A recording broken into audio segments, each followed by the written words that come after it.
नमस्कार दोस्तों, मैं आपका गाइड अभिषेक कुमार। आज हम लोग पढ़ेंगे पार्ट्स ऑफ स्पीच, जिसका हिंदी होता है शब्द भेद। आइए तो हम लोग पढ़ने चलते हैं। ये जो पार्ट्स ऑफ स्पीच होता है जिसका हिंदी होता है शब्द भेद, इसका बोलता है डिफिनेशन बहुत ही सरल लैंग्वेज है, बहुत ही साधारण, बहुत ही सिंपल लैंग्वेज है इसका।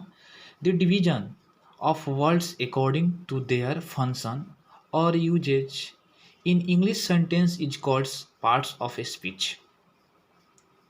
अंग्रेजी वाक्य में शब्दों का उनके कार्य के अनुसार विभाजन को हम पार्ट्स ऑफ स्पीच कहा जाता है। यहाँ लिखा हुआ है पार्ट्स ऑफ स्पीच का वर्गीकरण इनके प्रयोग और बनावट के आधार पर किया गया है।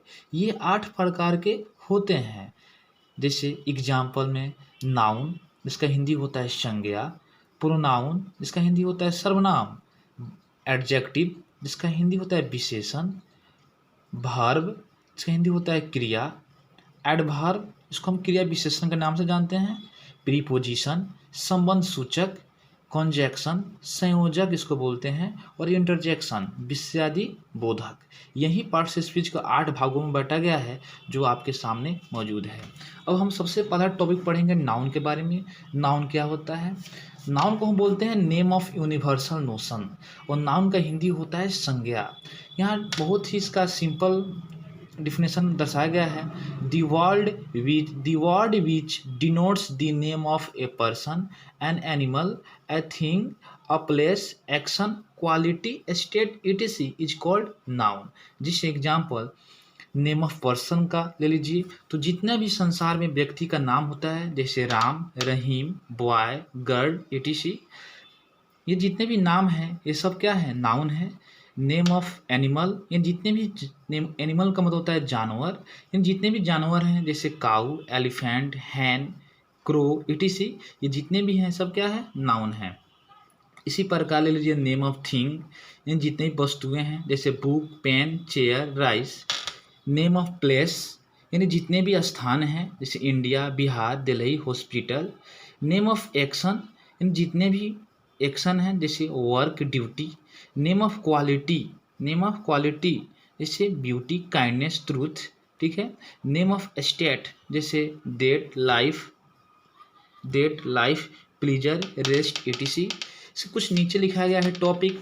उपयुक्त उदाहरणों से यह पता चलता है कि संसार में जितनी भी चीज़ें हैं जो किसी न किसी रूप में दुनिया में मौजूद हैं, उनमें से कुछ चीज़ें को देखा जा सकता है और कुछ चीज़ों को नहीं देखा सकता है, इन्हें केवल महसूस किया जाता है। ये सभी नाउन्स होंगे।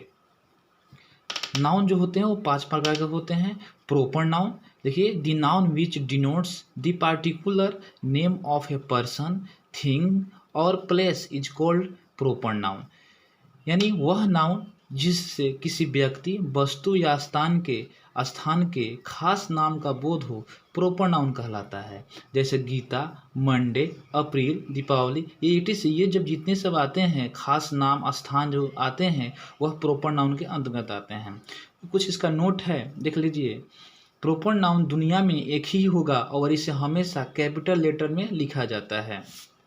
आइए दूसरा टॉपिक चलते हैं, common noun. The noun which is common to every person, animal, thing and place of the same kind or class is called common noun। यानी वह नाउन जिससे व्यक्ति, जानवर, वस्तु और स्थान के संपूर्ण जाति, वर्ग या श्रेणी का बोध हो, उसको हम कॉमन नाउन कहते हैं।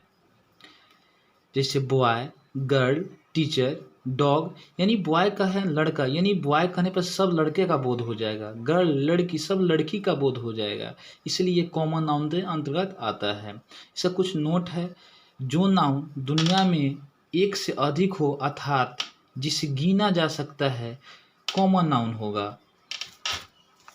आगे चलते हैं, कलेक्टिव नाउन। देखिए the noun which denotes a group of persons, animals और things is called collective noun. यानी वह नाउन जिससे व्यक्ति, जानवर और वस्तु के समूह का बोध हो, कलेक्टिव नाउन कहलाता है।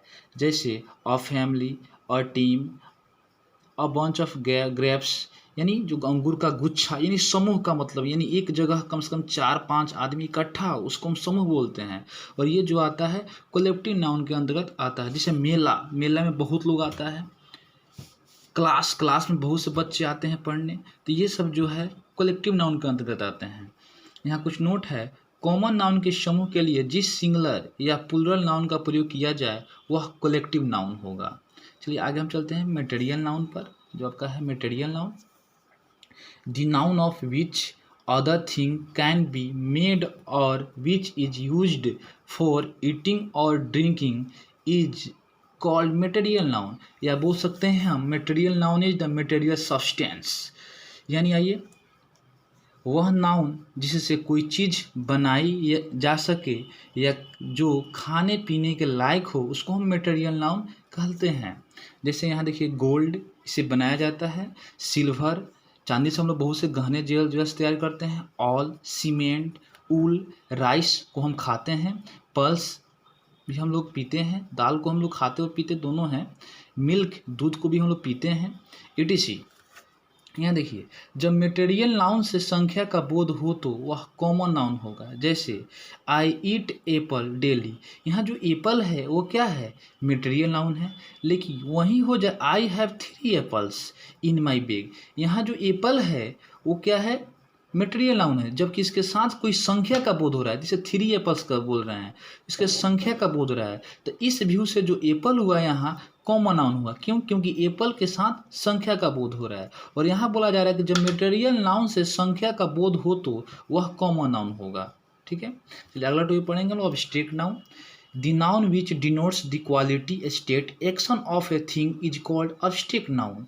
यानी वह नाउन जिससे किसी वस्तु के गुण, अवस्था, कार्य इत्यादि का बोध हो, उसको हम अब्स्ट्रैक्ट नाउन कहते हैं।